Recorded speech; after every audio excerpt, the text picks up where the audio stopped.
In a city filled with lonely hearts and impossible standards, one woman helps others find love, but doesn't believe in it for herself until she meets two very different men who turn her world upside down. Lucy Mason is a matchmaker at Adore, an elite dating agency in New York City. Though she helps others find love, Lucy calls herself an eternal bachelorette and proudly lives a life of voluntary celibacy.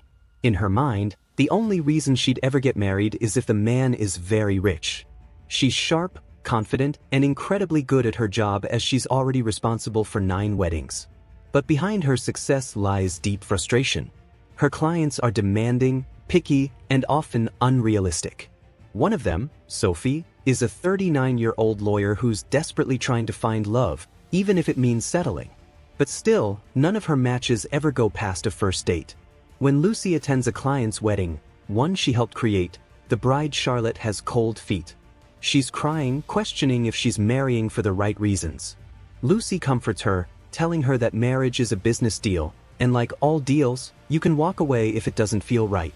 But Charlotte confesses something shocking. She's marrying her groom just to make her sister jealous. That moment shows us how complicated and emotional love can be. At the wedding reception, Lucy meets Harry Castillo, the groom's brother. He's rich, charming, and intrigued by Lucy. They have instant chemistry, but Lucy keeps her guard up. Instead of flirting back, she hands him her business card, suggesting he join her matchmaking service.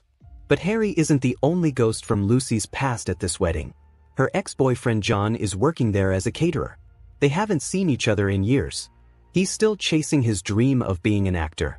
Their reunion brings back painful memories, like their 5th anniversary when they could only afford food from a halal cart. Despite their history, Lucy and John still clearly care about each other. Harry doesn't give up easily. He keeps taking Lucy to fancy restaurants, and eventually, she lets her walls down. For the first time in a long while, she starts to believe she might actually fall in love. Their relationship becomes official, and Lucy's renewed hope begins to reflect in her work. Things even start to look good for Sophie. Her latest match, Mark, says he had a great time on their date and wants to see her again. But just as Lucy begins to feel in control, she gets terrible news. Mark assaulted Sophie. Sophie is suing Adore. Lucy is crushed. Her belief in love and in her job is shaken. Her boss Violet tells her to stay away from Sophie because of the lawsuit, but Lucy goes to see her anyway. Instead of forgiveness, Sophie lashes out. She says Lucy was just trying to pawn her off like a product. It's a heartbreaking moment, and Lucy begins to question everything she stands for. Later, Lucy and Harry attend a play starring John.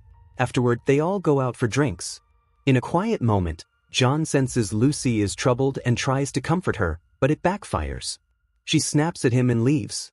Back at Harry's place, Lucy accidentally discovers an engagement ring in his luggage. Then she finds something else, evidence that Harry had surgery to make himself taller. He admits to it, saying it changed his life. Lucy isn't bothered by the surgery, but their conversation reveals something deeper. They don't love each other, they're just what the other person wants on paper. They break up peacefully. It's a bittersweet moment.